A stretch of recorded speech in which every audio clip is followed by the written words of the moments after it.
Gimana, sehat semuanya ibu-ibu? Alhamdulillah. Sudah boleh dibuka?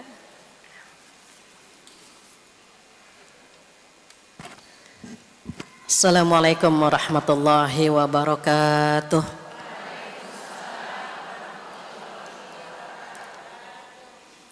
Bismillahirrahmanirrahim. Alhamdulillahi nahmaduhu wa nasta'inuhu wa nastaghfiruh.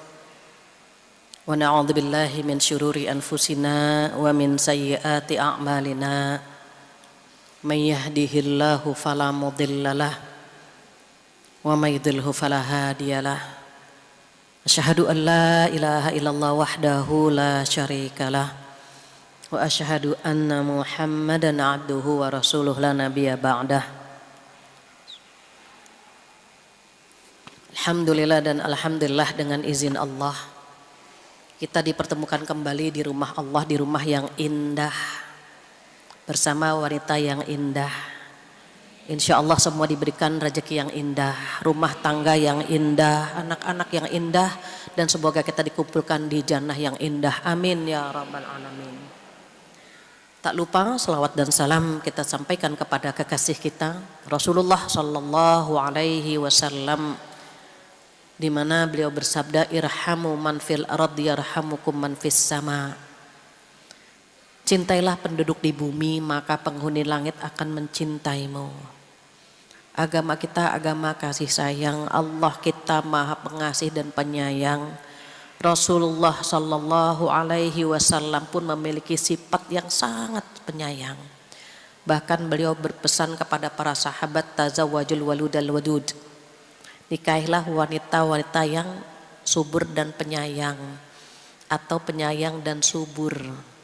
Kenapa? Karena kalau perempuannya lemah lembut, suami betah di rumah. Istri penyayang, insya Allah suami bertebar pahala. Maka alhamdulillah dengan izin Allah ini wanita-wanita penyayang hadir di sini karena ingin menjadi hamba yang disayang oleh Allah Subhanahu wa taala. Mudah-mudahan duduknya kita di sini dicatat oleh Allah sebagai amal pemberat timbangan kita di hari kiamat nanti, dan diistiqomahkan, diwafatkan dalam kondisi yang paling indah insya Allah. Amin ya rabbal alamin. Ketika kita ingin sekali menjadi hamba yang disayang oleh Allah Subhanahu wa taala, maka ibu-ibu solehah boleh tolong buka surat Al-Furqan surat 25 ayat 63. Allah menyampaikan kepada kita betapa Allah sayang sekali dengan hamba-hamba yang memiliki kriteria yang disampaikan di surat Al-Furqan. Surat ke-25 ayat 63. Tolong dibacakan sampai ayat 66. Boleh qori'ahnya tolong dibantu. Ini di sini enaknya ada qori'ah ya. Silahkan Neng. A'udzu billahi minasyaitonir rajim. Nanti ya. A'udzu billahi minasyaitonir rajim. Adapun hamba-hamba Tuhan yang mana yang Maha Pengasih itu adalah orang-orang yang berjalan di bumi dengan mudah, dengan rendah hati. Ini matanya. Oh enggak kelihatan. Kami ya, ulang. Adapun hamba-hamba Tuhan yang Maha Pengasih itu adalah orang-orang yang berjalan di bumi dengan rendah hati. Dan apabila orang-orang bodoh menyapa mereka dengan kata-kata yang menghina, mereka mengucapkan salam. Dan orang-orang yang menghabiskan waktu malam untuk beribadah kepada Tuhan mereka dengan bersujud dan berdiri. Dan orang-orang yang berkata, ya Tuhan kami, jauhkanlah azab jahanam dari kami, karena sesungguhnya azabnya itu membuat kebinasaan yang kekal. Sungguh jahanam itu seburuk-buruk tempat menetap dan tempat kediaman. Iya. Shadaqallahul azim. Allahul azim. Baik ibu-ibu yang dirahmati oleh Allah Subhanahu wa taala, hari ini kita sedang belajar ingin sekali menjadi hamba yang disayang oleh Allah Subhanahu wa taala. Bayangkan disayang sama suami saja kita udah seneng ya. Disayang sama orang tua kita senang. Ditraktir sama temen senang banget gitu ya. Kenapa? Berarti kan teman sayang sama kita. disayang sama orang-orang di sekitar kita itu kita seneng banget. Apalagi yang sayang sama kita Allah Subhanahu wa ta'ala. Bayangkan kalau Allah sudah sayang sama hambanya, apa aja yang kita pengen itu Allah kabulkan. Cuma sayangnya tidak semua orang siap disayang sama Allah. Kenapa bentuk sayangnya Allah dengan bentuk sayangnya kita kepada sesama berbeda? Kalau Allah sayang sama kita, Allah ngasih ujian. Kalau kita sayang kepada manusia, kita kasih hadiah kan? Ditraktir, disayang, diperhatikan, itu bentuk sayang kita kepada sesama, itu dikasih kenikmatan. Tetapi kalau Allah sayang kepada kita, itu Allah memberikan ujian. Makanya banyak yang pengen disayang sama Allah, tetapi kadang-kadang tidak siap. Bagaimana bentuk sayangnya Allah? Terkadang dijewer, dicubit, disentil dalam bentuk ujian yang kita hadapi sampai saat ini. Ini wajahnya kan penuh masalah semua nih sebetulnya. Ujiannya banyak sekali kan yang hadir di sini, banyak.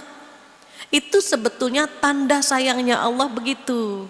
Makanya pengen disayang tapi kadang-kadang kita belum siap. Karena dikatakan dalam Al-Quran qalil, sedikit sekali orang yang memahami bahwa dia sedang disayang oleh Allah. Tapi kita pengen cari cara gimana sih caranya biar disayang sama Allah. Maka di surat Al-Furqan ini diberitahukan sama Allah. Jadi nasihat itu ada dua. Ada nasihat yang berbicara dan ada nasihat yang diam. Nasihat yang berbicara adalah Al-Quran dan nasihat yang diam adalah kematian. Ibu kalau melihat orang baru meninggal pasti ikut ingat dengan kematian ya. Contohnya kemarin misalnya ada almarhumah Marisa Haque meninggal, semuanya ingat mati. Ya Allah, ternyata mati bisa mendadak, tidak harus sakit, tidak harus kecelakaan, tidak harus dalam bentuk peperangan, itu bisa saja Allah mewafatkan kita. Langsung kita ingat mati semua, betul kan? Walaupun gak lama tuh cuma 3 hari, seminggu, setelah itu bikin dosa lagi kan kita. Tetapi pada saat kita ingat mati itu sudah anugerah itu. Sama halnya ketika kita duduk di sini, ketika kita mendapatkan pencerahan, bertahan 3 hari, seminggu itu anugerah itu. Termasuk mau duduk di sini saja itu sudah anugerah rezeki dari Allah Subhanahu wa ta'ala. Kenapa enggak semua orang kan bisa duduk di sini? Diniatkan dari malam, diniatkan dari seminggu yang lalu, tapi bisa nggak tercapai duduk di sini? Belum tentu kalau Allah tidak mudahkan. Maka ketika kita hadir di sini itu bentuk sayangnya Allah. Mau nambah lagi nggak disayang sama Allah? Kita tambah lagi dengan ayat-ayat yang barusan dibacakan oleh saudari kita. Maka kata Allah, a'udzubillahi minasyaitonirrajim, wa ibadur rahmanil ladzina yamshuna 'alal ardi hauna. Allah tuh sayang banget sama hambanya yang kalau berjalan di muka bumi dengan rendah hati. Bukan rendah diri tapi rendah hati. Berjalannya berbeda, cara bicaranya berbeda. Setiap dia melakukan apapun berbeda. Kenapa? Karena dia ingin disayang oleh Allah Subhanahu wa ta'ala. Jadi apa yang dilakukan Rasulullah Sallallahu Alaihi Wasallam dia ikuti, sifatnya, karakternya, cara bicaranya dia ikuti. Kenapa? Karena Rasulullah itu tidak menunjukkan kesombongannya. Allah nggak suka kalau ada hambanya sombong. Kenapa? Kata Allah dalam hadits kursi, itu pakaianku. Sombong itu pakaianku, keagungan dan kebesaran itu selendangku. Jadi kalau Allah melihat ada hambanya yang menggunakan pakaian Allah, Allah nggak suka. Terus bagaimana bikin Allah suka? Maka berjalan di muka bumi dengan rendah hati. Manusia punya sifat sombong, semua manusia punya sifat sombong, tapi prosentasenya berbeda. Ada yang hanya 0,3 gitu ya, ada 0,5, tapi ada yang 3,9, 7,8. Kalau IP semakin tinggi semakin bagus. Tapi kalau sifat sombong semakin tinggi semakin mengerikan. Tidak nyaman kita dekat dengan orang sombong. Kata Allah, jangan pernah merasa yang kita genggam ini milikmu. Jadi kalau pengen menepis, meminimalisir sifat sombong, ingat semua yang kita genggam adalah titipan. Kalau dititipi, jangan merasa memiliki. Entah itu popularitas, entah itu identitas, entah itu fasilitas, entah itu isi tas. Tidak perlu. Semua titipan. Apa aja yang kita genggam, ilmu, kecantikan, keluarga, harta, titipan. Yang Allah bisa ngambil kapan saja. Jadi kalau kita merasa itu titipan Allah, kita nggak akan pernah bangga dengan apa yang kita minta, yang kita punya. Justru kita takut apa yang Allah titipkan tidak bisa kita maksimalkan. Bahasa mudahnya gini, aku titipkan kepada kamu ya, gitu. Coba dipantau sama Allah. Coba yang dititipi ini sesuai nggak dengan yang Allah mau. Dikeker tuh, yang ngeker siapa? Yang ngeker itu malaikat raqib. Jadi malaikat raqib itu CCTV yang memantau kita nih, gitu. Yang ngaji siapa saja nih, raqib itu tugasnya. Dikeker semuanya dari yang pertama datang sampai yang terakhir datang. Selama belum doa penutup majlis dicatat itu. Even dia cuma masuk, cuma mau naruh air, cuma mau naruh tisu, malaikat lapor juga, ya Allah tuh yang barusan datang gimana tuh ya Allah? Cuma sebentar, cuma naruh air saja. Apa kata Allah? Catat namanya sebagai orang yang hadir di majlis ilmu juga, Masya Allah. Jadi malaikat itu lapor terus kepada Allah Subhanahu wa Ta'ala karena mereka tidak ingin salah. Sehingga semua yang dicatat oleh Allah, semuanya itu melalui izin Allah, semuanya ya. Malaikat raqib ngawasi, nanti raqib bilang ke malaikat atid, ya atid catat namanya. Baiknya, buruknya yang mencatat adalah malaikat atid. Maka disitulah ketika kita belum berucap apapun, baru dalam hati malaikat sudah mencatatnya. Baru dalam hati, apalagi kalau sudah terucap. Kesombongan juga sama, sebelum sombong kan ada bibitnya. Bibitnya itu namanya ujub. Apa ujub? Dia takjub dengan dirinya. Orang nggak tahu, kalau ujub orang nggak tahu. Contoh, malam kita bangun, terus kita takjub dengan diri kita. Ya Allah, yang lain lagi tidur, aku bangun, ih solehah banget sih. Takjub dengan dirinya. Kotak amal jalan, dia masukin warna merah. Ya Allah, yang lain cuma 10.000, 20.000, aku 100, ya Allah dermawan sekali sih aku. Nah itu ujub. Hati-hati, orang nggak tahu karena hanya dia sama Allah.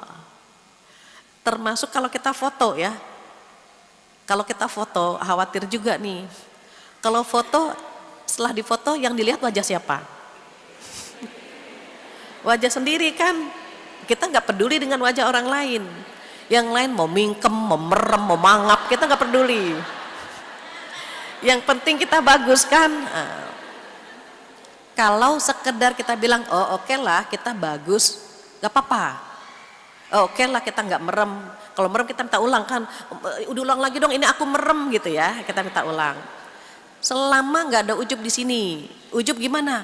Ya Allah, ini di foto sedarussalam, yang paling cantik aku ya Allah. Nah itu yang gak boleh.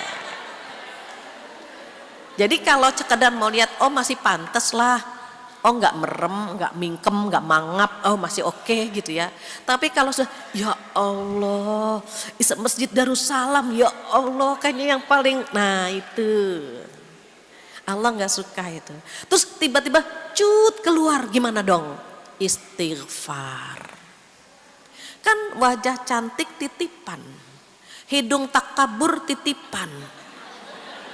Pengennya kan takabur tapi ternyata tawadu hidung kita, titipan. Alis pengennya kan seperti semut beriring gitu ya. Tapi ini ternyata seperti semut kejar-kejaran. Ya sudah, titipan. Semua yang Allah titipkan sama kita itu udah pantas gitu. Udah pantas, sudah seimbang, jangan dilebihkan, jangan dikurangi. Maka merubah ciptaan Allah kan haram. Berarti tidak bersyukur dengan yang Allah titipkan. Tugas kita mensyukuri yang Allah berikan kepada kita, bersyukur saja. Sombong tidak boleh. Kenapa? Allah nggak suka. Bayangkan kalau wajah titipan, gampang Allah mengubah, tiba-tiba kecelakaan, hilang kan kecantikannya. Ilmu titipan tiba-tiba dia gagap, dia lupa, hilang kan ilmunya. Kita nggak usah jauh-jauh, kita ngaji setiap pekan, setiap bulan, lupa lagi gitu kan. Oh, buat Allah gampang, apalagi kalau cuma yang jiping, ngaji kuping, itu kesandung udah lupa. Yang jiro bagaimana? Jiro masih lebih mending, dia nyatet, habis ngaji ditaro, jiro tuh.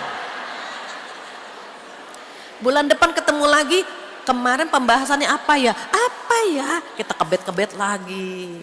Tapi masih lebih mending karena dia mencatatnya. Ciri-ciri orang besar itu mencatat apa yang dia dapat. Walaupun setelah dicatat nggak dibaca lagi, udah bagus itu. Kenapa? Minimal dia mendapatkan pahala mencatatnya, mendapatkan pahala mendengarnya, gitu. Makanya ilmu juga titipan. Takut banget kalau ilmu itu tidak dikembalikan kepada kita, karena kita tidak bisa mengamalkannya. Harta titipan, dirampok, tiba-tiba berangkasnya hilang. Oh, gampang buat Allah. Jabatan juga titipan.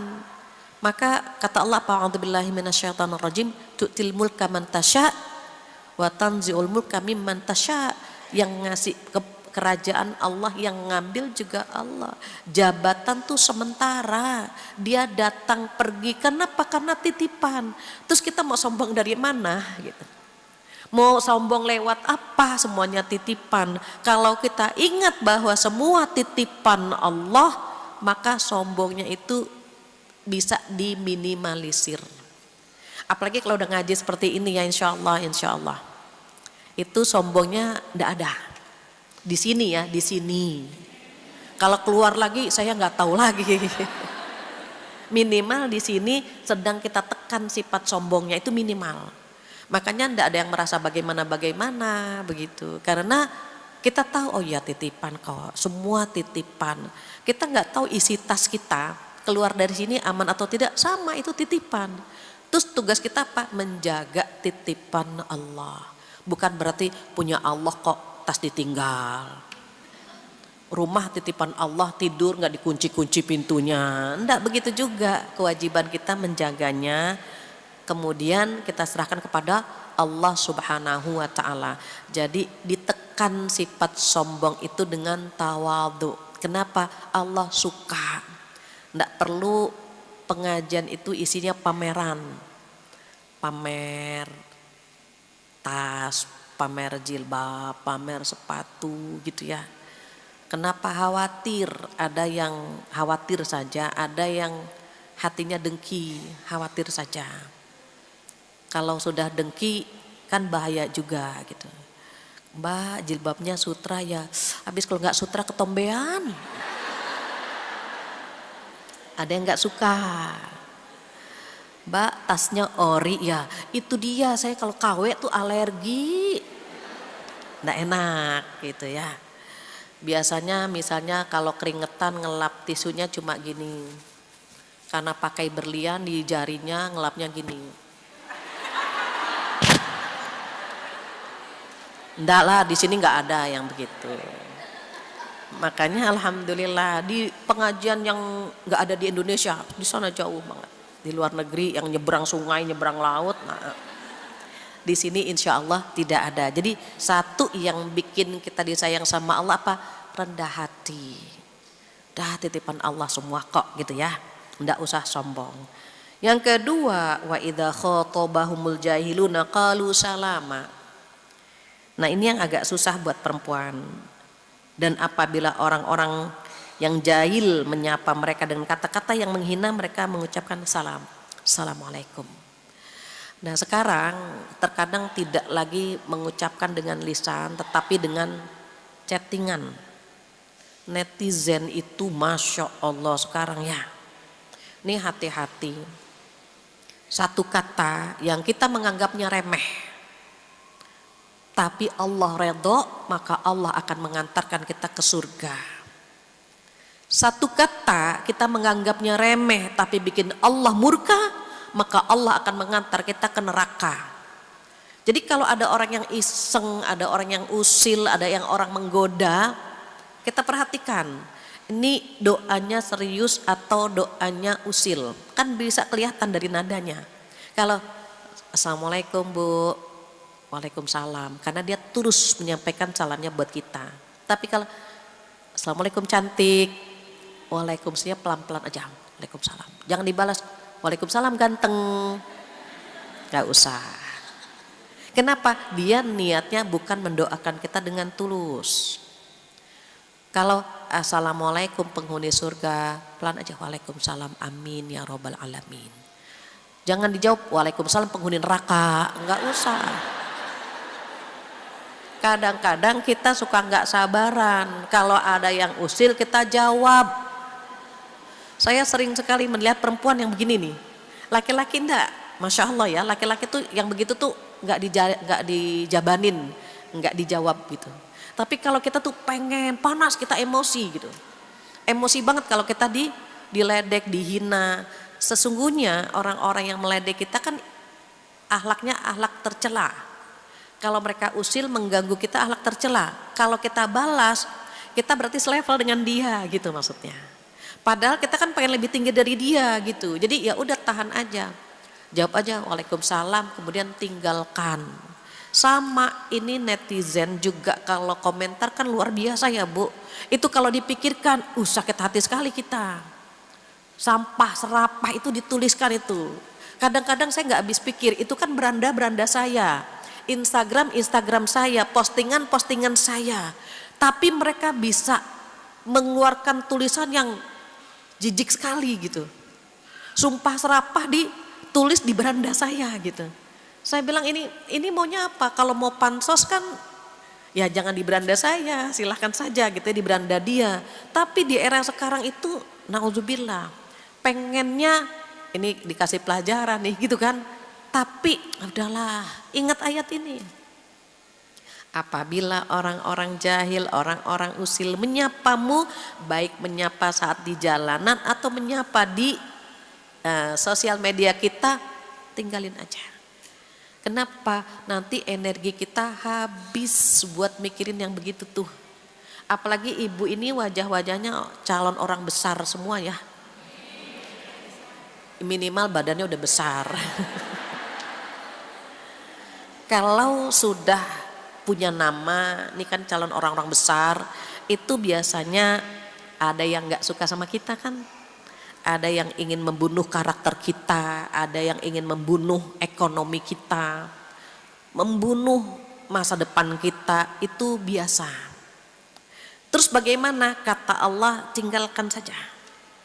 Tinggalkan, jangan diladeni, jangan dijawab. Cukup mengatakan apa? Salam, qalu salama, assalamualaikum, kemudian tinggalkan. Pengennya dijawab, pengennya dibalas, ndak usah.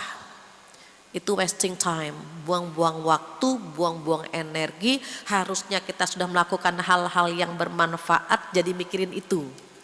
Tetapi fitrahnya perempuan, karena perempuan itu ahli sejarah, kalau dilukai hatinya ingat terus gitu ya. Jadi kadang-kadang komentar yang baik-baik itu lupa. Yang dia ingat komentar yang mana? Yang nggak baik gitu. Padahal yang sayang sama dia banyak, yang perhatian sama dia banyak, yang benci sedikit, tapi yang dipikirkan yang mana? Yang sedikit tadi. Terus gimana? Belajar nggak mau mikirin yang sedikit tadi. Sibukkan diri dengan orang yang sayang sama kita, sibukkan diri dengan hal-hal yang membangun kualitas kita. Sibukkan diri dengan ibadah yang insya Allah menjadi bekal di hari kiamat nanti. Jadi yang begini-gini nih, cemen, tinggalin. Maka kadang-kadang karena perempuan itu baperan ya. Jadi kalau ada komentar yang tidak bagus jangan dibaca. Ini kita bacanya ngulang lagi. Ya Allah, jahat banget ya Allah, ya Allah. Jangan dibaca lagi. Tapi kita masalahnya kita baca lagi. Padahal dia nulisnya 1 kali. Tapi kita bacanya 3 kali. Seakan-akan dia melukai kita 3 kali. Padahal dia cuma 1 kali nulis kan. Tapi karena kita membacanya 3 kali, seakan-akan dia melukai kita 3 kali. Dan itu menghujam sampai ke ulu hati gitu ya. Nah ini kata Allah, enggak, kalau mau disayang sama Allah, jangan mikirin yang begini-gini nih, tinggalkan saja. Jujur kalau kita pakaiannya sopan seperti ini ya, ibu-ibu solehah, nutup aurat, itu orang mau melakukan pelecehan itu enggak berani. Saya pernah cerita bagaimana ketika saya naik taksi ya, naik kendaraan umum, taksi lah ya.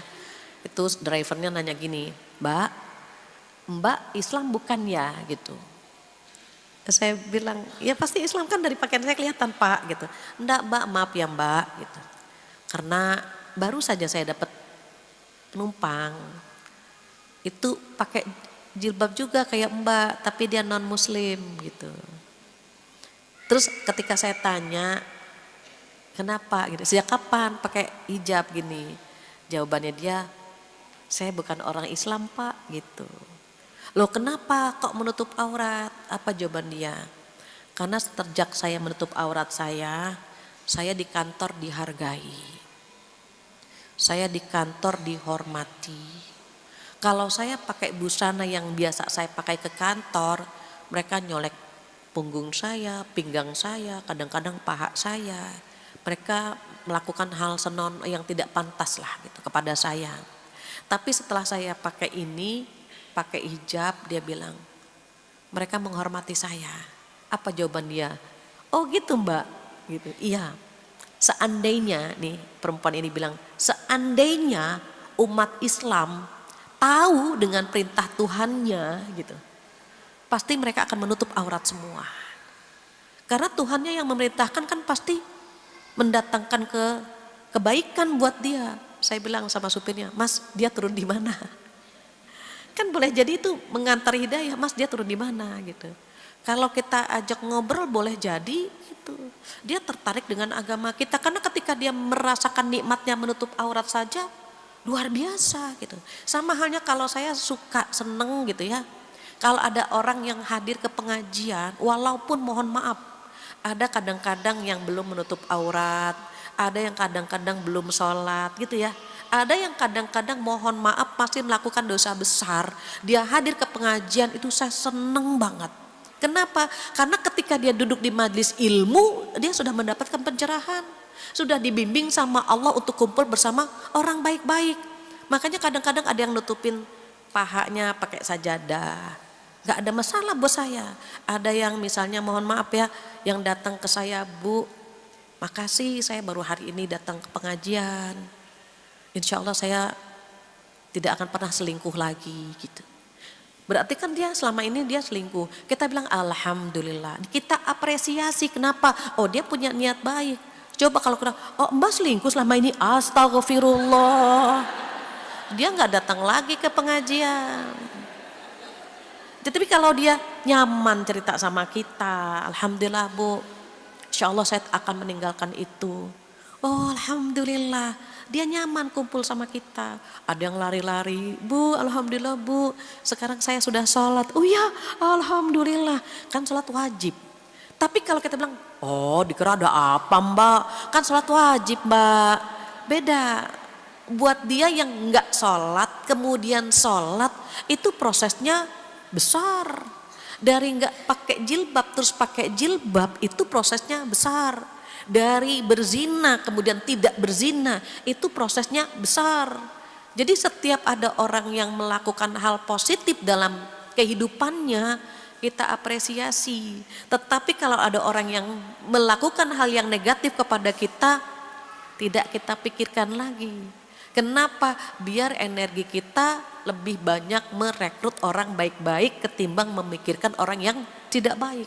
Jadi sekarang kita mulai belajar dari ayat ini, oh kalau ada orang usil, ada orang yang tidak suka sama kita, haters. Haters itu sampai kapan pun ada, tidak disibukkan dengan pembenci, tetapi kita menyibukkan diri dengan kasih sayang, dengan perhatian. Even orang itu tidak pernah perhatian sama kita, tapi kalau kita berikan perhatian kepada dia, dia pasti senang. Orang tersebut tidak pernah menghormati orang lain, tapi kalau kita hormati dia, dia pasti senang. Orang tidak pernah sayang sama siapapun, kalau kita sayang, dia pasti senang. Maka belajar dari ayat ini, pengen banget jadi hamba yang disayang sama Allah, maka lakukan yang kedua, tidak menyibukkan diri dengan tutur kata dan hinaan orang lain kepada kita. Kenapa? Karena kalau ada orang yang usil kepada kita, tinggalkan saja, assalamualaikum, tinggalkan. Itu nomor 2. Ketiga apa? Yang ketiga, walladzina yabituna lirabbihim sujjadan wa qiyama. Yang ketiga, menghabiskan waktu malamnya untuk sholat. Jadi ada sholat malam gitu ya, menghabiskan waktu malam dengan bersujud dan berdiri. Maksudnya sholat malam. Ibu-ibu, teman-teman mungkin masih ingat ya, malam itu dihitungnya kapan gitu. Masih ingat ya, saya pernah menyampaikan. Menghitung malam dari maghrib ke subuh. Maghrib ke subuh berapa jam? Ini biar gampang ya. Sebetulnya kan maghrib jam 6 kurang gitu ya. Subuh jam 4 lewat. Biar gampang misalnya maghrib jam 6, subuh jam 4. Dari jam 6 ke jam 4 berapa jam? 10. Enakan ngitung uang ya daripada ngitung waktu ya. Lama ngitungnya, 6, 7, 8, 9, 10, 11, 12, 1, 2, 3, 4, 10 jam. Nah 10 jam dibagi 2, berarti kan 5 jam. Nah itu disebut dengan nisfahu, tengah malam. Jadi kalau misalnya kita habis sholat isya ketiduran, bangun-bangun tengah malam, itu udah bisa sholat tahajud gitu. Kalau sekarang misalnya maghrib jam 6, 7, 8, 9, 10, 11, jam 11 lewat gitu ya. Itu udah bisa kalau kita udah tidur. Dalilnya apa sih? Ibu tolong buka surat Al-Muzammil. A'udzubillahi minasyaitonirrajim, ya ayyuhal muzammil qumil laila illa qalila nisfahu awin qusminhu qalila au zid alaih. Boleh Neng, tolong dibacakan. Ayat 1 Neng, surat 73 ayat 1 sampai ayat 7. Bismillahirrahmanirrahim. Wahai orang-orang yang berselimut, bangunlah untuk sholat pada malam hari, kecuali sebagian kecil, yaitu separuhnya atau kurang sedikit dari itu, atau lebih dari seperdua itu, dan bacalah Al-Quran dengan perlahan-lahan. Sesungguhnya kami akan menurunkan perkataan yang berat kepadamu. Sungguh bangun malam itu lebih kuat mengisi jiwa dan bacaan waktu itu lebih berkesan. Sesungguhnya pada siang hari engkau sangat sibuk dengan urusan-urusan yang panjang. Iya. Pagi sampai sore kita sibuk dengan urusan yang gak henti-hentinya ya. Yang ngantor, yang pegawai, yang IRT, ibu rumah tangga itu gak selesai-selesai. Kamar dirapihkan, ruang tamu berantakan, ruang tamu dirapihkan, dapur belum rapi, terus gitu kan. Itu kata Allah, kita disibukkan di siang harinya sehingga malamnya kita gunakan untuk beribadah kepada Allah Subhanahu wa taala. Maka di ayat ini yang dipanggil itu sesungguhnya Rasulullah sallallahu alaihi wasallam. Karena Rasulullah sallallahu alaihi wasallam punya julukan Al-Muzammil, Al-Mudaththir, Yasin, Toha, Mustafa, Mujtaba, Ahmad, Muhammad, itu nama-nama Rasulullah sallallahu alaihi wasallam, julukannya demikian. Sama halnya hari ini ketika kita melihat ayat ini, a'udzubillahi minasyaitonirrajim, ya ayyuhal muzammil qumil laila illa qalila nisfahu awin qusminhu qalila au zid alaih. Ayatnya begitu. Wahai orang yang berselimut. Tadi ya, pertama Rasulullah sallallahu alaihi wasallam. Yang kedua siapa? Kita. Kita kalau tidur kan pakai selimut, dipanggil juga sama Allah. Wahai yang lagi tidur pakai selimut, bangun ya gitu. Yang ketiga siapa? Yang ketiga, wahai orang yang berselimut masalah, berselimut amanah, berselimut ujian, bangun malam begitu.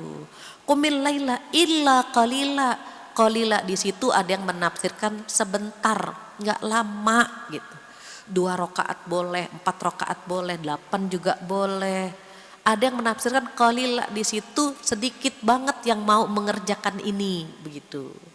Jadi nisfahu setengahnya tadi ya, ini saya buat simulasi, ini maghrib, ini subuh gitu ya. Dari maghrib ke subuh berapa jam? Tadi kan udah dihitung ya 10. Nisfahu itu segini nih, tengah-tengahnya. Nah ini nisfahu tuh, setengahnya di sini. Terus kata Allah, awin kus, kurang dikit bolehlah gitu. Auzid alai, atau lebih sedikit juga boleh gitu maksudnya. Awin kus gitu ya, jadi auzid alai. Terus yang paling bagus yang mana? Nanti dijelaskan di surat ini juga. Yang paling bagus itu di ayat 20 itu disebutkan 2/3 malam. Ini kan setengahnya ya. Nah dari maghrib ke subuh dibagi 3. 10 jam dibagi 3, 1/3 mendekati subuh itu golden timingnya. Berapa kalau 10 dibagi 3, katakanlah 3 jam. Nah 3 jam sebelum ke subuh. Subuh jam 4, mundur aja 3 jam.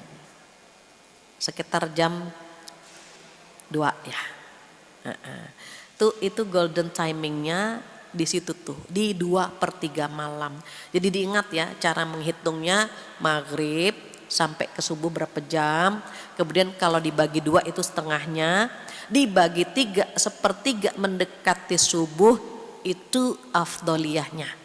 Jadi waktu yang paling bagus itu di 1/3 malam, 2/3 ya, 1/3 mendekati subuh. Karena kan kita bagi 3 nih, 1/3-nya mendekati ke subuh itu paling bagus. Kita menyebutnya 2/3 malam. 2/3 karena 1/3 mendekati subuh gitu ya. Jadi nanti ada di ayat ke-20 itu disebutkan.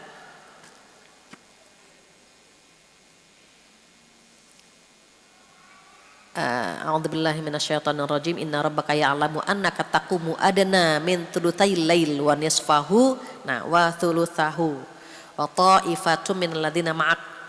Sesungguhnya Tuhanmu mengetahui bahwa engkau ya Muhammad sallallahu alaihi wasallam berdiri atau sholat kurang dari 2/3 malam atau 1/2 malam atau 1/3-nya. Jadi intinya bangun malam. Sholat malam apa sih? Sholat malam itu semua sholat sunnah setelah isya. Namanya sholat malam. Makanya sholat taraweh disebut dengan sholat malam. Kenapa? Karena sholat taraweh itu sholat sunnah yang dilakukan setelah isya. Jadi misalnya kita sholat witir itu masuk sholat malam. Kita sebelum tidur sholat istikharah itu sholat malam. Terus kita misalnya sholat hajat. Kita kan banyak banget nih hajat kita sama Allah ya. Sebelum tidur sholat hajat 2 rakaat itu sholat malam. Sholat tahajud termasuk sholat malam begitu. Tetapi sesungguhnya sholat malam itu semua sholat sunnah setelah isya namanya sholat malam. Terus yang paling bagus yang mana? Yang tadi tuh yang mendekati ke subuh, 1/3 ke subuh itu paling bagus. Makanya kita dianjurkan untuk sholat tahajud. 2 boleh, 4 boleh, 6 boleh, 8 boleh, nanti ditutup dengan witir. Witir hanya ada 1 kali dalam 1 malam. Jadi misalnya kita salat isya, kemudian ba'diyah, kemudian witir kan. Nah besoknya ndak usah witir lagi begitu. Karena salat witir hanya ada 1 kali dalam 1 malam. Witir artinya apa? Witir artinya ganjil. Kalau dilakukan 2 kali dia jadi genap, nggak jadi ganjil lagi. Nah sholat malam dengan sholat ditutup dengan witir tadi termasuk sholat sunnah muakkad yang Rasulullah Sallallahu Alaihi Wasallam tidak pernah meninggalkannya. Makanya nanti bisa kita rasakan ya kalau kita istiqomah. Istiqomah itu kan berat, yang ringan istirahat. Jadi kalau mau istiqomah sholat malam tuh berat memang, apalagi sekarang subuhnya agak malam ya. Kalau dulu kemarin-kemarin misalnya 4:30 kurang, lewat ya. Kita bangun 4:30 sudah bisa sholat 2 rakaat itu. Sekarang harus bangun jam 4 kan gitu. Makanya perlu ada effort, perlu ada kemauan. Kadang-kadang kita dibangunkan, cuma pipis aja tidur lagi gitu. Atau terkadang cuma ngeliat jam, oh baru jam 2 atau oh baru jam 3 terus tidur lagi. Makanya Masya Allah ya, orang yang istiqomah sholat malam itu anugerah itu. Kita kadang-kadang suka permisif, suka minta izin sama Allah, ya Allah sekali-kali nggak tahajud dulu, ya Allah ngantuk banget ya Allah gitu. Kadang-kadang ya Allah nggak duha dulu ya Allah, ya lagi capek banget ya Allah. Kita kan masih kadang-kadang qobliyah ba'diyah juga kan gitu. Sekali-kali nggak qobliyah dulu, ya Allah badan pada pegel banget gitu. Kenapa? Mau istiqomah tuh susah. Jadi kalau kita dikasih kemudahan gitu ya, itu seperti kita dikasih undangan lah sama Allah itu. Kita duduk di sini kan undangan Allah kan, dibimbing kita datang ke majelis ilmu. Sama orang sholat malam, orang sedekah, semua amal soleh yang dilakukan sama dia itu seperti undangan dari Allah. Dan dia memenuhi undangan tersebut. Sebenarnya kita diundang semua sama Allah. Cuman ada yang bisa kita penuhi, ada yang tidak bisa kita penuhi. Jadi kalau ada suara kebaikan hadir di dalam hati kita, mau sedekah tunaikan. Itu undangan dari Allah. Mau sholat malam tunaikan. Itu undangan dari Allah. Mau puasa sunnah tunaikan. Itu juga undangan dari Allah. Tinggal kita pilih tuh. Di antara undangan-undangan kebaikan dari Allah, mana yang kita ambil. Jangan gak diambil semuanya. Sayang, diundang kok sama Allah. Kan gak semua orang diundang. Ada gak orang gak pengen sholat? Banyak. Gak pengen sholat, gak pengen puasa, gak pengen sedekah, gak pengen hadir di majelis ilmu. Banyak kan yang gak dapat undangan dari Allah gitu. Terus kita diundang, nikmati. Ya Allah alhamdulillah kita diundang, ya Allah alhamdulillah gitu. Kalaupun kita pernah meninggalkan karena ada uzur syar'i yang memang ya kita gak bisa melakukannya gitu ya. Cari nih undangan-undangan Allah yang bisa kita lakukan. Di antaranya kata Allah bangun malam. Kalau mau disayang sama Allah itu. Alasannya apa sih? Kan siang-siang kamu sudah sibuk dengan urusan duniamu. Maka sisihkan waktu di malam harimu. Bahkan dikatakan oleh Allah apa?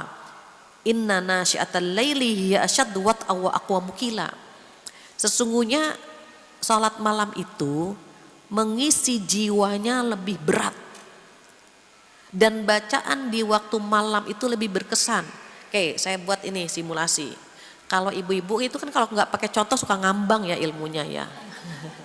Jadi harus pakai contoh terus. Ini botol, saya senggol gitu ya. Jatuh kan karena dorongannya kecil. Senggolannya pelan. Goyang tapi nggak jatuh. Kalau kosong walaupun nyenggolnya kecil langsung gubrak gitu kan. Nah orang sholat malam itu seperti jiwa kita yang goyang terus diisi gitu. Kalau digoyang sedikit udah jatuh, digoyang lebih besar dia goyang memang tapi akan berdiri lagi. Mental kita begitu. Kalau sholat 5 waktu sudah bisa mengisi jiwa, sholat malam lebih bisa ngisi jiwa lagi. Tiba-tiba ujian Allah di mata kita jadi ringan saja. Anak sakit biasa. Oh suami lagi lincah nih, oh pulang lagi kok gitu. Tapi kalau ngisi jiwanya ringan, itu cuma dia senggol sedikit aja, goyangnya itu luar biasa bahkan jatuh. Makanya banyak yang bertanya Bu Fatia, teman saya diuji. Dia bilang apa? Saya pas hijrah ujiannya berat, saya nggak sanggup gitu. Kemarin-kemarin saya nggak berat ujiannya, pas hijrah, pas tutup aurat, ujian saya berat. Saya nggak jadi hijrah deh gitu. Akhirnya apa? Dibuka lagi jilbabnya. Ada jamaah saya yang bertanya seperti itu. Ini gimana Bu, teman saya itu merasa kok pas hijrah itu kok banyak banget ujian ya gitu. Saya nggak sanggup gitu. akhirnya dibuka lagi. Kenapa nggak kuat? Saya bilang sebenarnya ketika dia hijrah, dia merapat kepada Allah, Allah tuh lagi sayang-sayangnya sama dia. Kan tadi di awal sudah saya sampaikan cara sayang Allah kepada kita dengan memberikan ujian. Allah lagi sayang-sayangnya sama dia, tapi dia nggak mau disayang. Nggak mau, kan seakan-akan gitu. Nggak mau disayang sama Allah, dibukalah jilbabnya. Kenapa? Nggak kuat. Karena merasa kemarin-kemarin kayaknya hidup saya biasa-biasa saja, kan gitu.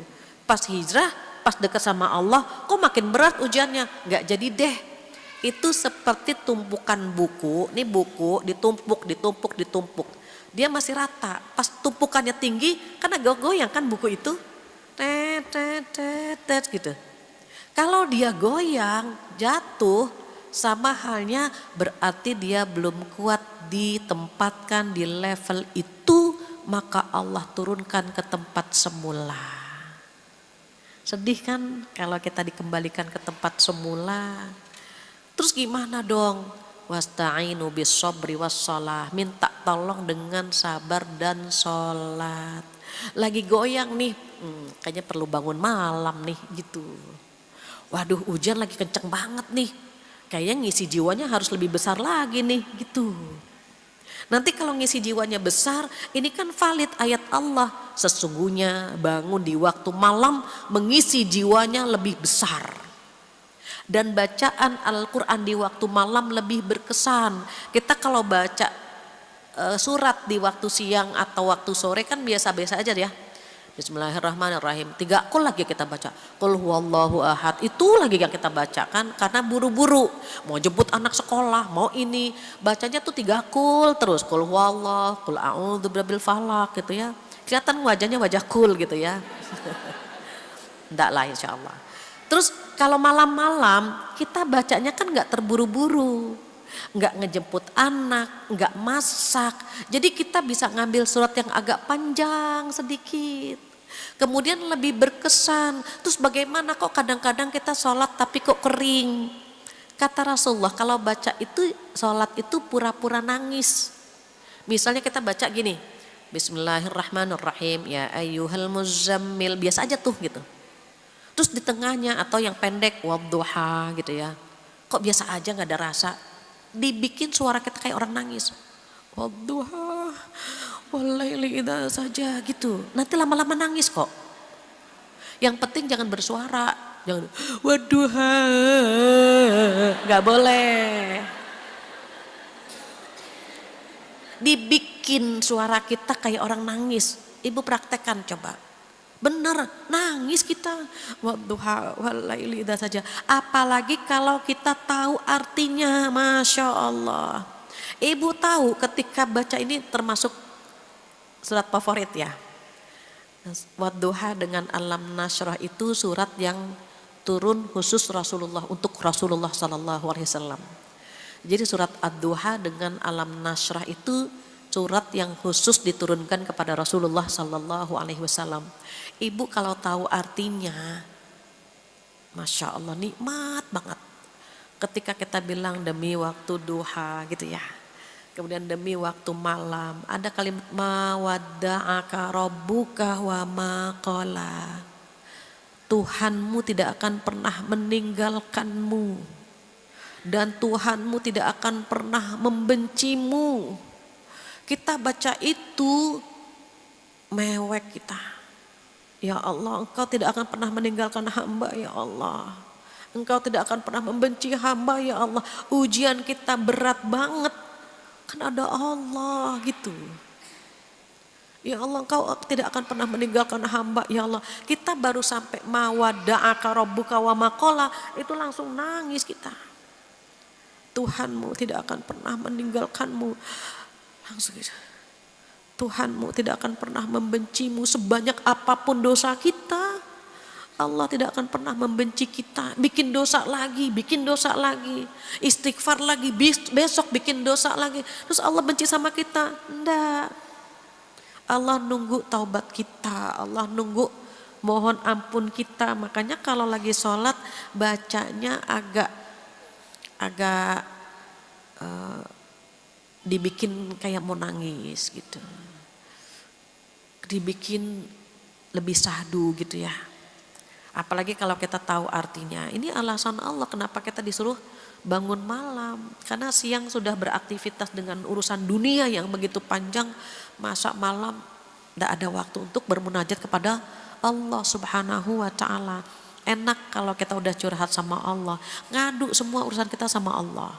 Bahkan ya ketika kita sedang sholat.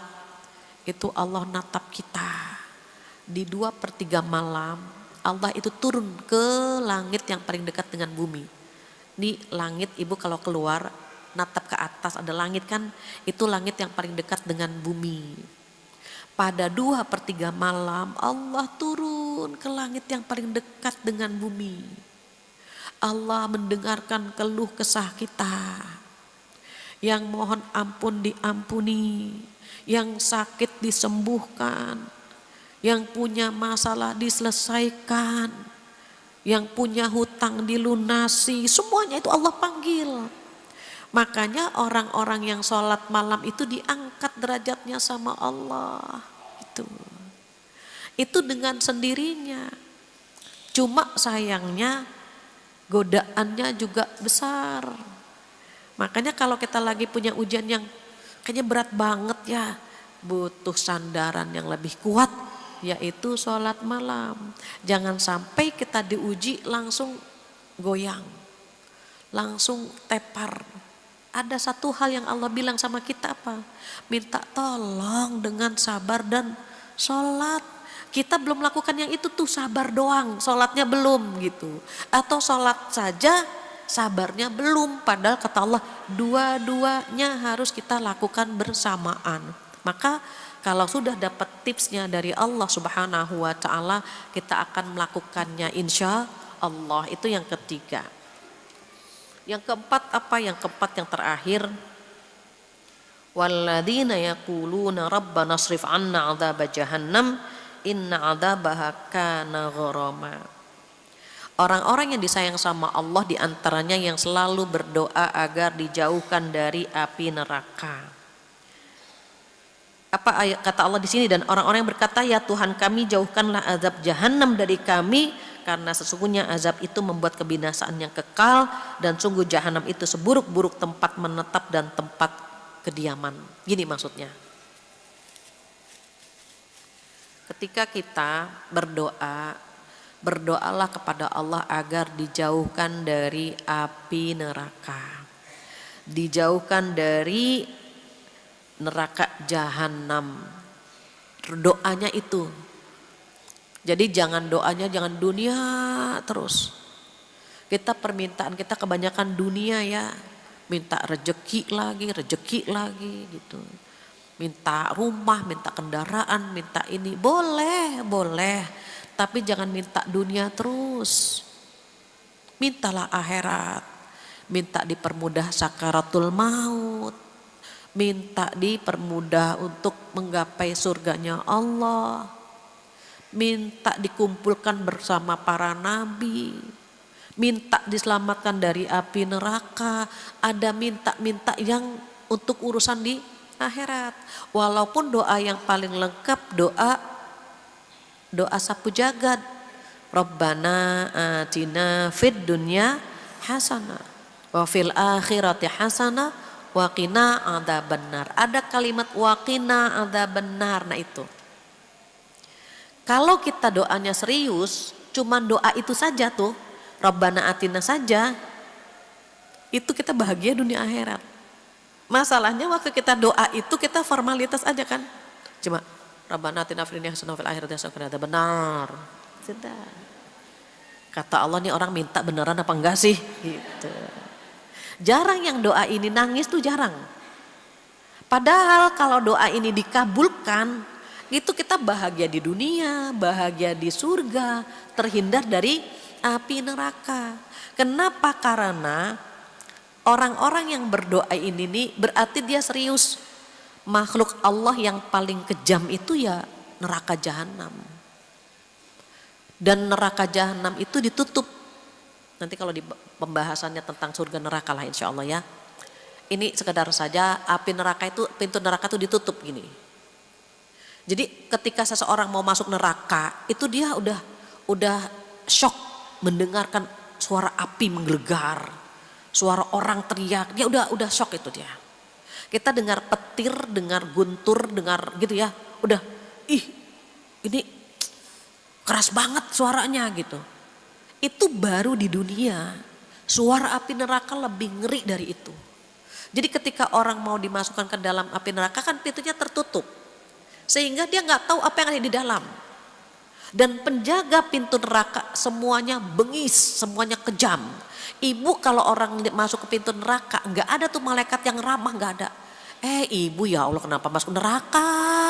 Nggak ada. Jalan pinggir ya Bu, biar nggak kecebur ya Bu. Nggak ada tuh malaikat begitu. Jadi pintu neraka ditutup, dibuka langsung ditendang masuk ke dalam. Nggak ada Bu, pelan-pelan ya, pelan-pelan Bu, nyepluknya pelan-pelan. Nggak ada Bu malaikat begitu. Semuanya tuh diciptakan disuruh bengis, disuruh kasar. Makanya neraka itu seburuk-buruk tempat kembali karena memang tempatnya ndak enak, pengawal yang menjaga juga nggak enak, nggak ada yang ramah. Wajahnya juga ngeri gitu, ngeri. Nggak kebayang ya Bu neraka itu, naudzubillah. Penjaganya bengis, minumannya air mendidih, makanannya darah dan nanah. Suaranya mengerikan. Karena itu tempat yang mengerikan, penjaganya mengerikan. Jadi kalau minum air mendidih itu ususnya kepotong-potong gitu. Makannya nanah dan darah, menjijikan semua. Bantalnya api, selimutnya api, semuanya mengandung api.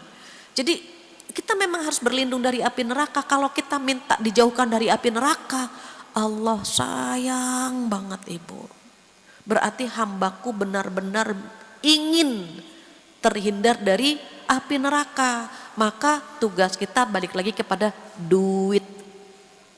D-nya doa yang indah agar terhindar dari api neraka. U-nya usaha yang kira-kira bikin mampir ke neraka apa nih? Jauhkan. Jangan doa tapi seneng sama dosa. Doa terhindar dari api neraka tetapi ngerumpiknya jago banget, jangan juga. Yang sering ngerumpik neraka apa namanya? Neraka hutomah. Tuh ada tempatnya neraka masing-masing. Jadi kalau lagi ngerumpi bareng-bareng, ingetin lagi, jangan sampai kita masuk neraka hutomah ini bareng-bareng gitu. Bubar kita. Kenapa? Karena memang ayatnya ada kan. A'udzubillahi minasyaitonirrajim. Wailul likulli humazatil lumazah. Itu include di situ tuh yang suka ngerumpi, yang suka mengumpat, yang suka mengumpulkan harta, menghitung-hitung tapi tidak ditunaikan zakatnya karena mengira hartanya bisa membuat dia kekal, kan begitu. Nanti mereka dimasukkan ke mana? Ke neraka hutomah. Jadi berlindung, D-nya kan tadi doa ya Allah jauhkan hamba dari api neraka. U-nya usaha, mana nih yang bikin seseorang masuk ke neraka, jauhin bareng-bareng. Ini nih, nggak sholat masuk neraka mana nih? Masuk neraka sakor. Ada neraka masing-masing namanya. Kalau yang suka mendustakan ayat Allah, neraka mana? Neraka lazo. Yang berpaling dari agama, nggak percaya dengan ayat-ayat Allah, itu neraka lazo. Dan seterusnya. Intinya kita ingin banget terhindar dari api neraka, maka doa yang kuat, usaha yang maksimal. Jangan ini bikin mampir ke neraka, gak jadi jauhkan. I-nya apa? Ikhlas. Ikhtiar sama usaha kan sama. I-nya ikhlas. Allah biasanya kalau ingin menjauhkan kita dari api neraka, itu kita digugurkan dulu dosa kita. Cara menggugurkannya bagaimana? Dengan ujian yang hari ini kita hadapi. Itu cara Allah menggugurkan dosa begitu. Jadi karena Allah sayang sama kita, biasanya kalau ingin dihindarkan dari api neraka, Allah kadang-kadang ngasih kita penyakit gitu. Ngasih ujian yang sulit gitu ya. Itu cara Allah itu digugurkan. Nanti ketika di hari kiamat orang ini hisapnya gampang. Kenapa sudah digugurkan? Maka kalau sedang digugurkan dosa-dosa kita, ikhlas menerimanya. Kalau lagi ada keluar kata-kata yang tidak layak, istighfar, astagfirullahaladzim, astagfirullahaladzim, begitu. Ibu hamil, ibu menyusui, itu pahalanya besar. Ibu yang merawat anak-anak, pahalanya besar. Capeknya kita, itu menggugurkan dosa-dosa itu. Capek ngurus anak, capek ngurus suami, capek hati, capek pikiran, capek fisik, semuanya menggugurkan dosa. Ikhlas kita jalani. Baru T-nya tawakal dengan hasilnya. Serahkan semuanya kepada Allah Subhanahu wa ta'ala. Ini 4 cara untuk menjadi hamba yang disayang sama Allah Subhanahu wa ta'ala. Alhamdulillah 10:30 sudah. Mudah-mudahan apa yang kita dapatkan hari ini bermanfaat. Insya Allah bulan depan kita bertemu lagi, agak berbeda hari ya. Bukan hari Kamis, insya Allah hari Rabu kedua ya Neng. Rabu kedua kita bertemu lagi untuk melanjutkan menjadi hamba yang disayang oleh Allah bagian kedua. Demikian ibu-ibu solehah, mudah-mudahan apa yang kita dapatkan hari ini bisa kita amalkan dan dikuatkan oleh Allah mengamalkannya. Selebihnya saya kembalikan lagi kepada MC kondang kita, saya persilahkan. Ibu, ada yang mau bertanya enggak? Bisa menjawab, boleh. Siapa yang mau bertanya langsung? Ada yang bertanya langsung? Bentar Ustazah, ada. Bentar. Assalamualaikum warahmatullahi wabarakatuh. Waalaikumsalam. Izin bertanya Ustazah, mohon penjelasan mengenai sholat awabin. Terima kasih. Assalamualaikum warahmatullahi wabarakatuh. Waalaikumsalam warahmatullahi wabarakatuh. Saya tampung dulu 3.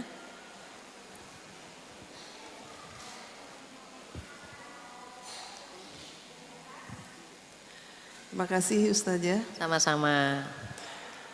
Tadi di dalam Al-Furqan 63 itu ada kalimat bahwa ditanya oleh orang bodoh. Maksudnya Ustazah. Yang kedua, kita tadi kalau ada yang menyakiti, kita balas dengan kebaikan. Misalnya di chat Yang menanya di mana ya? Saya perlu kenalan. Oh, masih di sebelah sana. Siap. Misalnya di chat dengan yang buruk, kita tidak membalas. Bagaimana jika kita blok nomor HP itu? Agar kita tidak membaca lagi tulisan-tulisan yang buruk gitu. Baik. Kemudian apa gitu ya? pernah mendengar bahwa jika kita dalam sholat saat berdiri kita baca Al-Fatihah, di dalam ayat saya lupa, itu boleh setelah baca itu kemudian kita di dalam hati kita berdoa sebelum ihdinas siratal mustaqim apa. Nah itu apakah betul bisa begitu saja?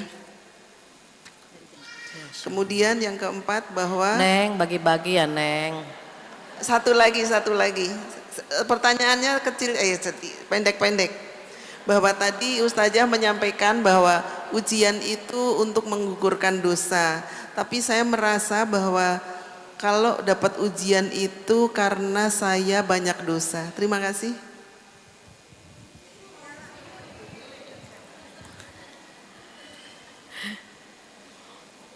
Jadi pertanyaannya 3 apa tadi tuh? Kebanyakan, jadi saya coba diringkes apa Neng? Neng Bu.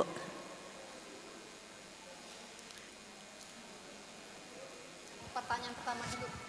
Yang tadi yang pertanyaan Bukan, saya yang 3 pertanyaan, yang ketiga pertanyaan, yang pertanyaan kedua, penanya kedua. Oh, pada saat kita sholat membaca Al-Fatihah. Oh iya, siap. Iya, itu. Baik, Ibu, saya coba menjawab. Yang pertama, bagaimana hukum sholat awabin? Sholat awab itu hukumnya sunnah. dilakukan setelah sholat maghrib 6 rakaat begitu. Kemudian terkait dengan baca doa di tengah membaca surat Al-Fatihah itu saya belum dapat hadisnya. Karena surat Al-Fatihah itu kan rukun. Rukun ya harus dibaca. Apalagi dia kalau menjadi imam atau menjadi makmum, bagaimana dia membaca doa saat membaca surat Al-Fatihah. Begitu. Entah itu imam, entah itu makmum, itu kan baca Fatihahnya kan harus tidak terputus gitu. Kan Fatihah rukun ya Bu. Kalau membaca surat hukumnya sunnah. Kalau membaca Fatihah hukumnya rukun. Jadi diusahakan tidak terputus. Nanti yang doa bagusnya benar setelah tasyahud akhir itu ada porsi buat berdoa memang ada di situ. Begitu. Kemudian bagaimana kok dosa-dosa gitu ya. Ujian itu bagaimana? Ujian itu menggugurkan dosa. Jadi kalau misalnya kita lagi diuji, biasanya ya umumnya kalau kita lulus ada bonus dari Allah atau level kita lebih tinggi yang bisa merasakan entah itu orang lain atau gitu. Misalnya dia kayaknya tambah soleha, dia tambah baik begitu. Ketusuk duri saja menggugurkan dosa, ketusuk duri. Duri kan kesusuban, itu kan berapa sih sakitnya kesusuban gitu. Jadi sakit fisik, sakit hati, sakit pikiran, capek semuanya itu menggugurkan dosa kalau kita ikhlas. Jadi kalau misalnya ibu ketika sedang dekat dengan Allah, kok bisa sedekat ini gitu ya. Tiba-tiba diuji, itu karena Allah akan mengangkat derajat kita ke level yang lebih tinggi. Maka digugurkan dosa. Kalau misalnya kita lagi jauh dari Allah dikasih ujian, biasanya dosa-dosa yang itu dihapus. Tetapi level kita biasa cuma digugurkan dosa saja gitu. Kalau orang umumnya melakukan dosa itu langsung imannya ngedrop gitu. Iman itu naik dengan ketaatan, turun dengan kemaksiatan. Kalau kita berbuat dosa biasanya ngedrop langsung. Tapi ketika Allah menggugurkan dosa kita, iman kita nggak terlalu ngedrop. Jadi bedanya antara kita lagi dekat sama lagi tidak dekat, dikasih ujian. Kalau lagi dekat dengan Allah, maka ujian itu menaikkan level. Karena kita lagi dekat-dekatnya sama Allah, maka ujian tersebut menaikkan level kita. Tapi kalau kita lagi senang sama dosa, terus dikasih ujian, boleh jadi ujian itu menggugurkan dosa, menstabilkan keimanan kita biar gak ngedrop begitu. Husnuzon terus sama Allah. Allah itu gak pernah memberikan sesuatu yang merugikan kita, itu tidak akan pernah. Even di mata kita ini gak enak banget gitu ya. Ya Allah ini gak enak banget. Apa kata Allah? Boleh jadi yang tidak enak itu adalah yang terbaik buat kamu. Kalau kita anak kecil, kita kasih permen, bikin dia batuk kan, tapi kan permen enak gitu. Kalau dia kita kasih obat pahit kan, tapi menyembuhkan. Seperti itulah kehidupan kita. Makanya levelnya beda-beda. Ada yang diuji hanya sekelas TK, ada yang SD, ada yang SMU. Nanti kalau level kita sudah setara dengan mahasiswa, ujiannya akan lebih besar lagi.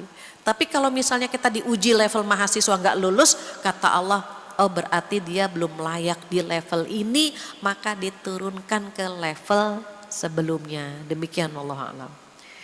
Kemudian dari Assalamualaikum Ustazah, saya mau tanya, waktu 2/3 malam itu kan doa-doa dijabah. Kalau kita berdoa dengan bahasa kita boleh tidak? Karena banyak sekali permohonan kami tapi doa-doa dengan bahasa Arab tidak hafal. Ya, ibu doa itu pakai bahasa apa saja Allah paham.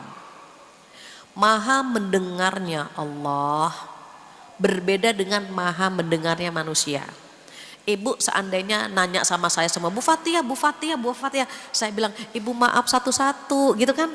Saya nggak dengar semua, maaf satu-satu ya nanyanya. Kenapa? Telinga saya terbatas, saya hanya bisa dengar satu orang saja.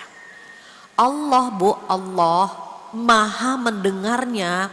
kita bangun di 2/3 malam semua. Berdoa semuanya dengan permintaan yang berbeda, dengan bahasa yang berbeda.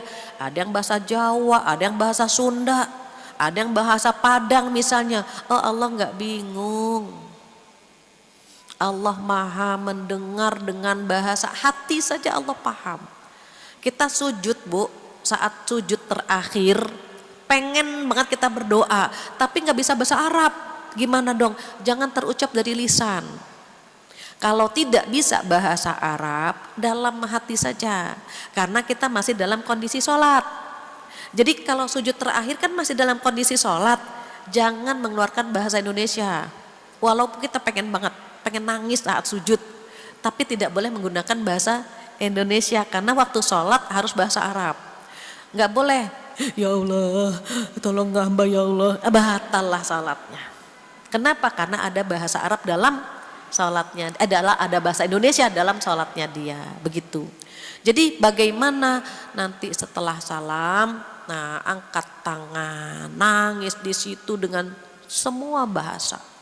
Allah paham, Allah ngerti. Walaupun terkadang kita kalau lagi doa suka bingung ya Bu, apalagi ya ini udah, itu udah, apalagi ya gitu. Allah nungguin tuh Bu, ayo apalagi inget-inget gitu. Oh iya, ya Allah, minta lagi tuh kita. Allah seneng banget. Allah seneng banget kalau ada hambanya tuh manja. Kalau kita minta sama manusia, ibu minta sama saya, Bu Fatia tolong carikan suami dong.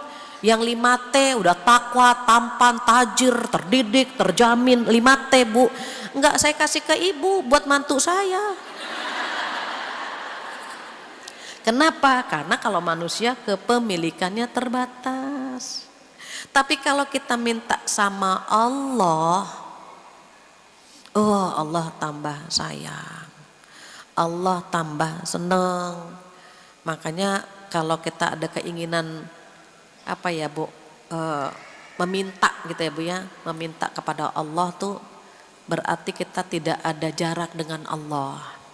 Minta sama Allah apa saja yang walaupun menurut kita mustahil, menurut kita ya Bu mustahil, menurut Allah cemen, gampang gitu. Jadi tidak apa-apa, tidak dengan bahasa Arab. Kemudian yang selanjutnya, Assalamualaikum Ustazah, izin semakin saya berdoa dan menjalankan sholat malam untuk meminta jalan keluar kepada Allah, mengapa saya merasa masalah saya semakin menjadi rumit dan berat? Kenapa itu Ustazah? Kenapa ini bisa jadi begini? Gini, berat dan ringannya urusan atau masalah itu, ibu masih ingat gak di pengajian ini saya pernah bilang mental manusia berbeda-beda. Ada yang sebesar gelas, ada yang sebesar botol, ada yang sebesar galon, dan ada yang sebesar toren. Jika mental kita cuma sekedar botol ini, mungkin buat yang sebesar galon ini hujan cemen, kecil gitu maksudnya. Apalagi buat mereka yang punya mental sebesar toren. Ya Allah cuman begini aja gitu. Nah masalahnya kalau kita merasa berat, khawatir diberatkan. Jadi kayaknya ringan deh, insya Allah ringan. Allah bersama prasangka hambanya. Kenapa kok tambah dekat masalahnya tambah berat? Kata Allah, nih keren nih hambaku nih. Semakin dekat denganku, semakin aku sayang, makanya tambah berat ibu ujiannya. Kayaknya tambah bagus nih hambaku yang satu ini nih, sholat malamnya rajin, doanya indah, aku sayang lagi deh, diuji lagi tambah berat lagi. Berarti apa? Ya Allah, berarti engkau sayang banget. Sampai ini belum selesai, dikasih lagi yang ini, ya Allah engkau sayang banget sih, ya Allah sayang banget. Nangis kita, saking disayangnya sampai nangis kita. Mudahkan, kuatkan, nah itu. Sama dengan yang pertanyaan kedua tadi ya, ibu agak nyambung nih. Jadi kalau kita merasa apa iya digugurkan dosa, iya gitu. Jadi kalau lagi diuji kok tambah berat, oh Allah tambah sayang sama kita. Kok tambah berat lagi, tambah sayang lagi, begitu. Jadi semakin sayang Allah kepada kita, tambah banyak ujiannya. Makanya mohon maaf, hanya orang-orang yang terpilih yang dikasih ujian berat. Terus yang ringan berarti nggak diuji dong.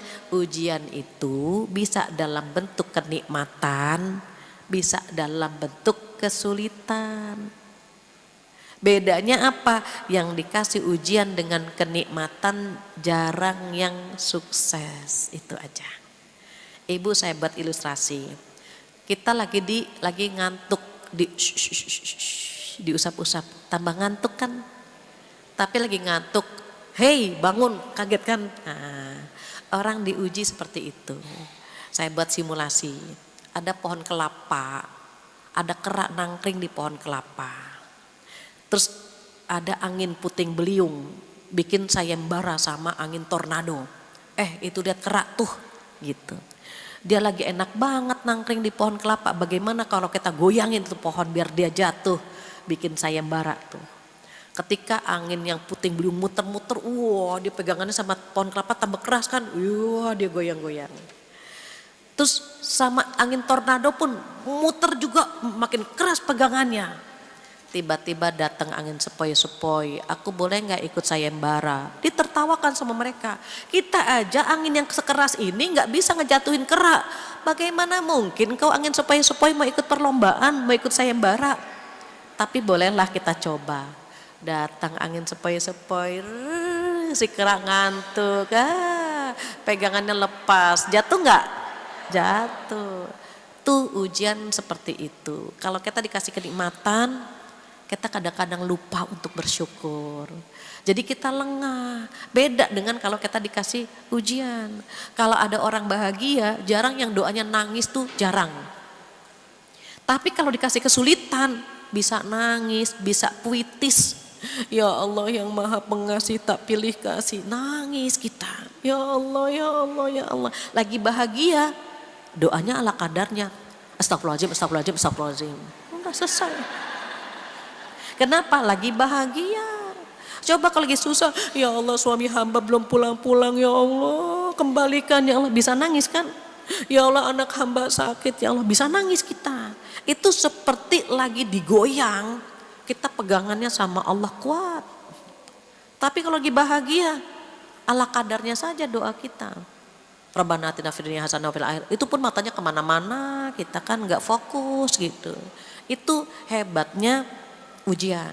Jadi gimana dong kalau lagi diuji dengan kenikmatan, bersyukur dengan memperbanyak amal. Kalau lagi diuji dengan kesulitan, bersabar karena yakin dosa-dosa sedang digugurkan. Dosa-dosa lagi digugurkan, sabar. Sebentar lagi nih, sebentar lagi gitu. Ini dikit lagi nih selesai, dikit lagi selesai. Optimis. Allah tidak akan pernah meninggalkan saya sendirian. Yang diuji bukan saya aja kok, itu semasjid diuji semuanya kok gitu. Cuma mereka ada yang bilang, ada yang tidak bilang. Orang yang melihat kita bahagia berarti kita sukses menyembunyikan ujian. Jadi kalau ada orang yang bilang, ibu kayaknya enak banget ya jadi ibu yang gak pernah diuji. Alhamdulillah, amin ya rabbal alamin. Enak banget ya, amin alhamdulillah. Berarti kita berhasil menyembunyikan ujian kita. Jangan dikasih tahu. Ibu enak banget ya jadi ibu. Ih kata siapa? Tahu nggak ya sebetulnya ujian saya nih ya? Kita bongkar ujian kita, enggak perlu. Jadi cukup rahasiakan. Kemudian assalamualaikum Ustazah, saya mau bertanya untuk sholat witir pada rakaat ganjil itu baca Al-Ikhlas, Al-Falaq, An-Nas. Urutannya yang dibaca apa dulu? Al-Ikhlas dulu. Al-Ikhlas, Al-Falaq, An-Nas. Jadi kalau baca Quran itu sesuai dengan urutan Al-Quran. Kalau An-Nas kan terakhir kan, surat terakhir. Jadi Al-Ikhlas dulu, Al-Falaq baru An-Nas. Terakhir, assalamualaikum, mau bertanya Ustazah. Apa hukumnya memakai cepol bagi wanita muslimah? Cepol itu apa ya? Oh, cepol itu konde. Beda ya cepol sama ciput ya? Oke.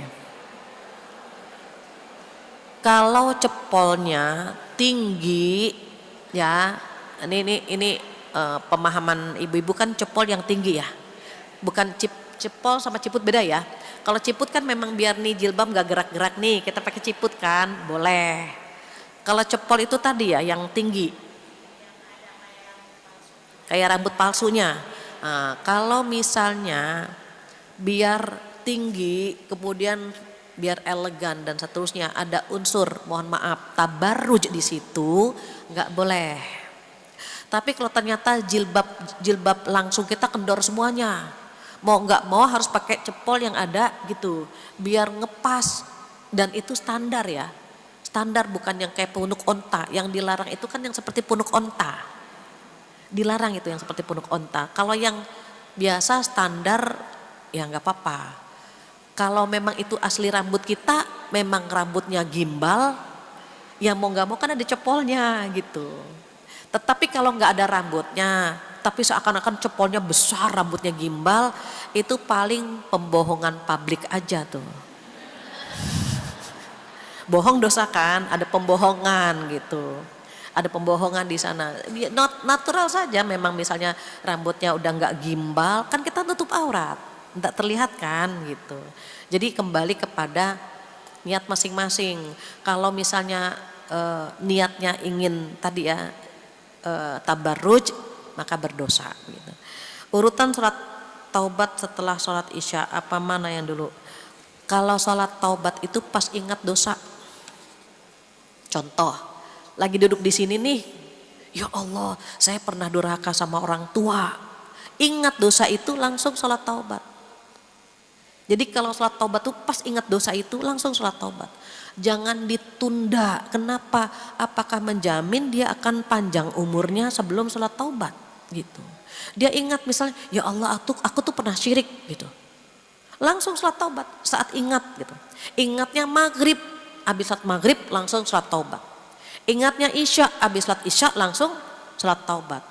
Ingatnya siang, ingatnya duha, habis sholat duha langsung sholat taubat.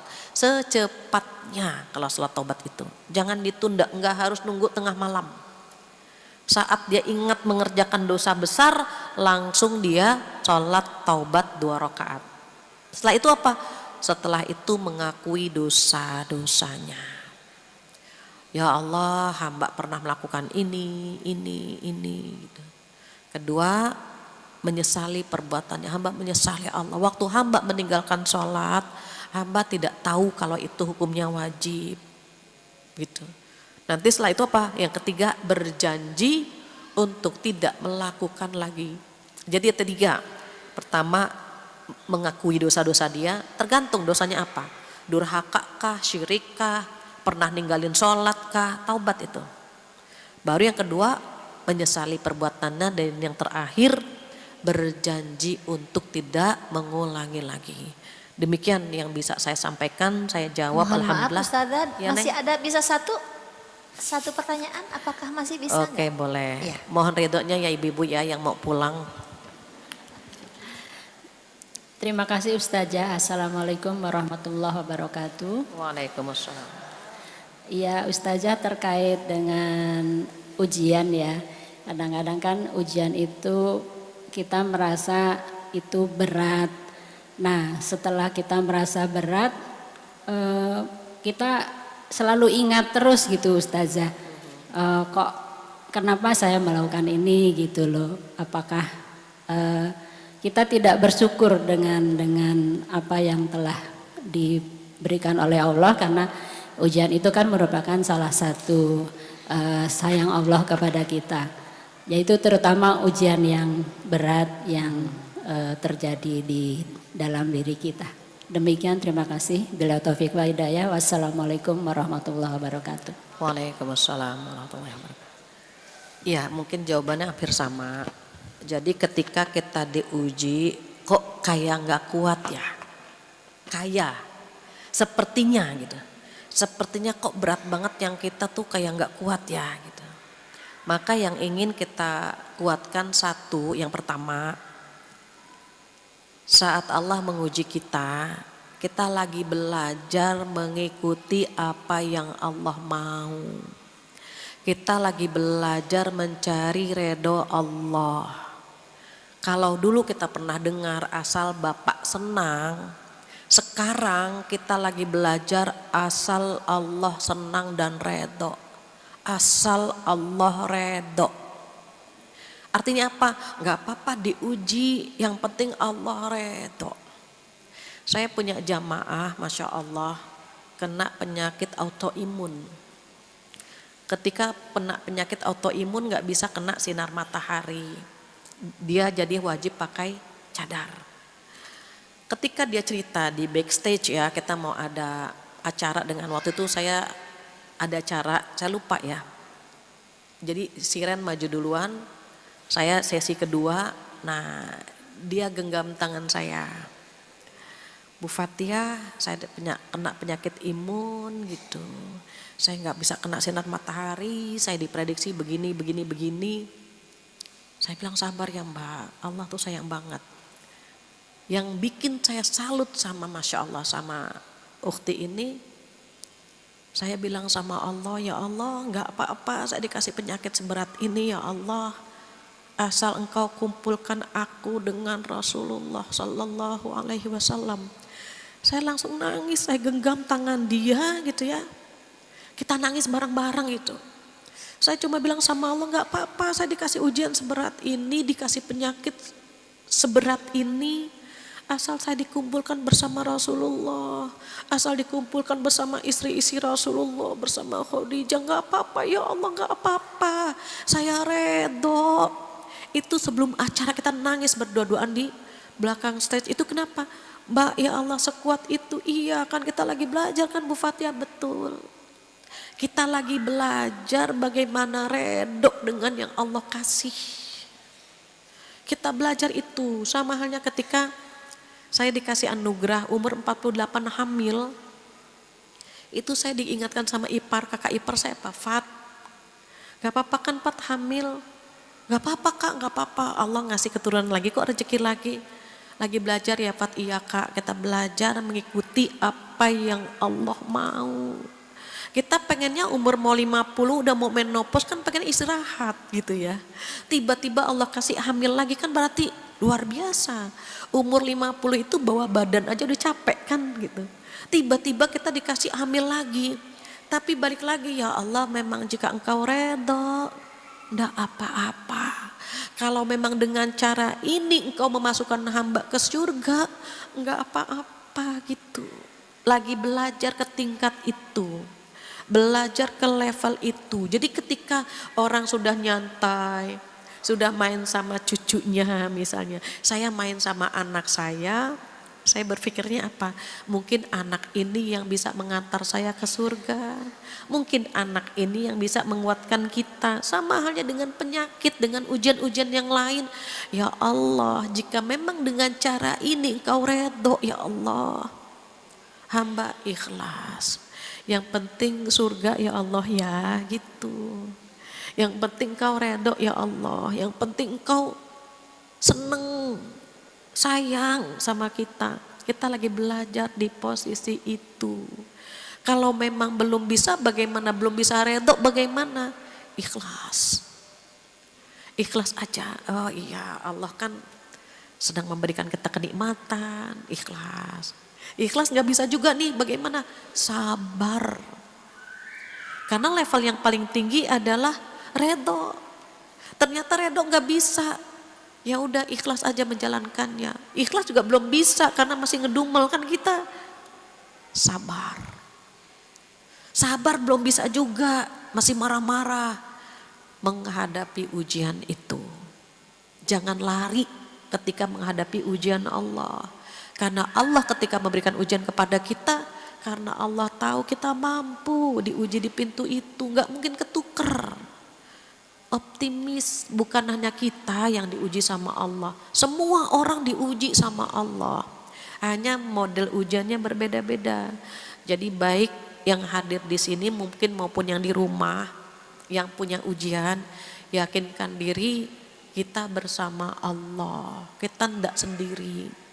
Dari penanya pertama, kedua sampai terakhir, mudah-mudahan semuanya diberikan kekuatan, diberikan keistiqomahan untuk selalu dekat dengan Allah.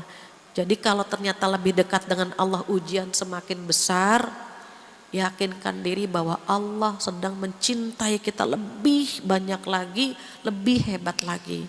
Mudah-mudahan kita kuat menghadapinya insya Allah. Demikian ibu-ibu yang dirahmati oleh Allah, mudah-mudahan kita semuanya diberikan kekuatan untuk menghadapi ujian Allah, menjalankan perintah Allah sehingga kita menjadi hamba yang disayang oleh Allah Subhanahu wa taala. Allahu a'lam bishawab, itu mungkin jawaban yang bisa saya sampaikan. Kurang lebihnya mohon maaf jika ada tutur kata yang kurang berkenan. Saya mohon maaf ibu-ibu ya. Mohon redho, terkadang saya masih suka bercanda, mohon redhonya. Kalau ada jawaban yang kurang berkenan, mohon redhonya. Mudah-mudahan kita bertemu lagi bulan depan dengan keimanan yang lebih baik lagi.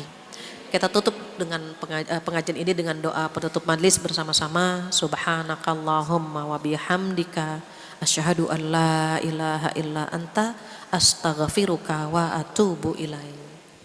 Kurang lebihnya mohon maaf. Wabillahi taufiq wal hidayah. Assalamualaikum warahmatullahi wabarakatuh. Waalaikumsalam warahmatullahi wabarakatuh. Alhamdulillah, jazakillahu khairan kepada Ustazah yang sudah menyampaikan pelajarannya untuk kami semua. Insya Allah semakin baik, semakin baik, semakin baik. Ibu-ibu yang dirahmati Allah, mohon maaf, tolong sebelum beranjak diperiksa dulu kiri kanan depan belakangnya, jangan sampai ada yang tertinggal. Kunci mobil, kunci rumah, kunci tas, kunci brankas, kunci lemari, kunci. Minggu kemarin ada yang tertinggal kunci mobil. Jadi jangan sampai ada yang tertinggal. Handphone diperiksa kembali, jangan tertukar tas antara satu dengan yang